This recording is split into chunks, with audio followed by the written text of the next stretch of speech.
दमोह जिला हालांकि पर्यटन के हिसाब से उतना प्रसिद्ध तो नहीं है, पर यहाँ कई स्थान ऐसे हैं जिन्हें भ्रमण कर आप आनंद का अनुभव कर सकते हैं।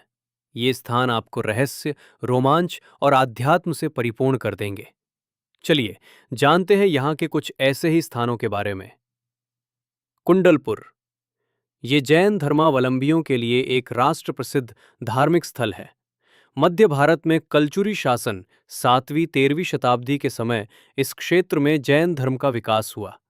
नागर स्थापत्य शैली में निर्मित और अब पूरा होने के कगार पर पहुंच रहा नया बड़े बाबा मंदिर 189 फीट ऊंचा होगा, जिससे ये दुनिया का सबसे ऊंचा जैन मंदिर बन जाएगा।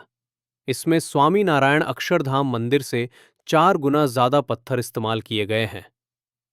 बांदकपुर बांदकपुर दमोह जिले में स्थित एक प्रसिद्ध तीर्थ स्थल है, जो जागेश्वर नाथ मंदिर के लिए प्रसिद्ध है।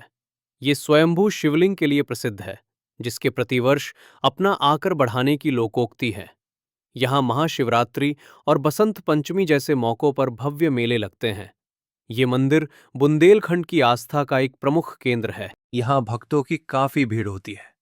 मंदिर परिसर में मुख्य शिवालय के अलावा देवी पार्वती, देवी दुर्गा, काल भैरव, भगवान विष्णु और देवी लक्ष्मी जैसे कई अन्य देवी देवताओं के मंदिर भी हैं।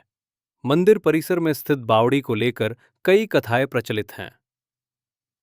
झारखंडी किला दमोह जिले के हटा ब्लॉक में केन नदी के किनारे स्थित झारखंडी किला, जिसे जटाशंकर के किले के नाम से भी जाना जाता है, एक ऐतिहासिक और रणनीतिक रूप से महत्वपूर्ण किला है।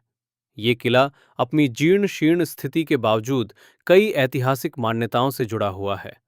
ये किला मुगल बादशाह शाहजहां के आक्रमण का सामना कर चुका है।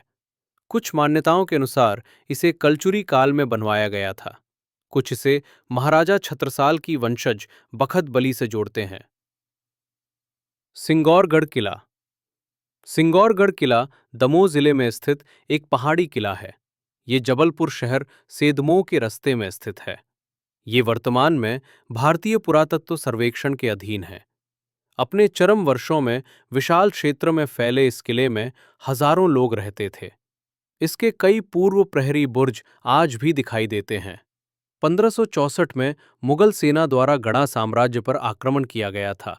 उस समय गोंडवाना की शासक रानी दुर्गावती यहीं रहती थी। बाद में वे नरसिंहपुर के चौरागढ़ किले में चली गईं। ऐसा माना जाता है कि सिंगौरगढ़ की स्थापना प्रतिहार राजपूतों ने की थी, जिन्होंने 14वीं शताब्दी के दौरान दमोह क्षेत्र पर शासन किया था। सिंगौरगढ़ पर प्रतिहार शासन संभवतः दिल्ली के सुल्तान अलाउद्दीन खिलजी की सेनाओं के आक्रमण के साथ समाप्त हो गया। 16वीं शताब्दी में गढ़कटंगा के गोंड शासक संग्राम शाह ने इस किले पर विजय प्राप्त की थी। कुम्हारी वाटरफॉल ये कटनी दमोह मार्ग पर स्थित एक प्राकृतिक झरना है, जिसकी ऊंचाई लगभग 30 फीट है। ये बारिश के मौसम में चालू हो जाता है। झरना जंगली इलाके में स्थित है और इसकी सुंदरता देखने के लिए लोग पहुंचते हैं। निदान कुंड दमोह जबलपुर सड़क मार्ग पर सिग्रामपुर से दाईं ओर करीब 7 किलोमीटर की दूरी पर पर्वतीय श्रृंखला में स्थित निदान कुंड नामक खूबसूरत झरना अपने अभूतपूर्व प्राकृतिक सौंदर्य के लिए विख्यात है। यहाँ जलधारा 100 फीट की ऊंचाई से काली चट्टान से नीचे गिरती है। जुलाई से अगस्त माह में इस जलप्रपात में पानी बहुतायत से होता है। सामने से इसका नज़ारा अद्भुत होता है। भदभदा वाटरफॉल हटा तहसील के पास हारड गांव में सुनार नदी पर बना एक सुंदर और प्राकृतिक झरना है।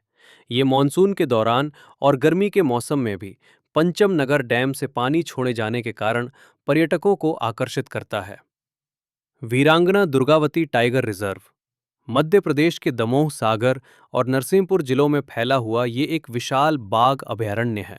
ये बंगाल टाइगर, तेंदुए और विभिन्न प्रकार के हिरणों सहित समृद्ध जैव विविधता का घर है और यहाँ जंगल सफारी भी उपलब्ध है। ये अपने प्राकृतिक सौंदर्य के लिए भी जाना जाता है, जिसमें घास के मैदान, नदियाँ, तालाब, गुफाएं और पहाड़ियाँ शामिल हैं। पंडा बाबा सिद्ध क्षेत्र तेंदुखेड़ा ब्लॉक के 27 मील चौराहे के पास स्थित एक प्रसिद्ध धार्मिक स्थल है, जहां पंडा बाबा और हनुमान जी महाराज की प्रतिमाएं हैं। ये स्थल प्राकृतिक सुंदरता और सिद्धों की झिरिया के चमत्कारी कुंड के लिए भी जाना जाता है, जहां साल भर पानी रहता है। मकर संक्रांति के दौरान यहाँ मेला और यज्ञ का आयोजन होता है। प्राकृतिक सौंदर्य के साथ यहाँ सेल चित्रकारी भी मौजूद है, जिन्हें स्थानीय लोग रक्त पुतरियां कहते हैं। बगदरी वाटरफॉल। जिले की सीमा पर स्थित इस बगदरी वाटरफॉल की बात ही कुछ निराली है। यहाँ करीबन 150 फीट की गहराई में झरने का पानी गिरता है। तह पर तह जमी रहस्यमयी चट्टानें और आसपास का जंगल एक अलग ही अनुभव कराता है। ये जितना खूबसूरत दिखाई देता है, उतना ही खतरनाक भी है। यहाँ चारों तरफ हरियाली ही हरियाली है। तो आपको कैसी लगी दमोह जिले के इन पर्यटन क्षेत्रों की जानकारी? बताएं जरूर।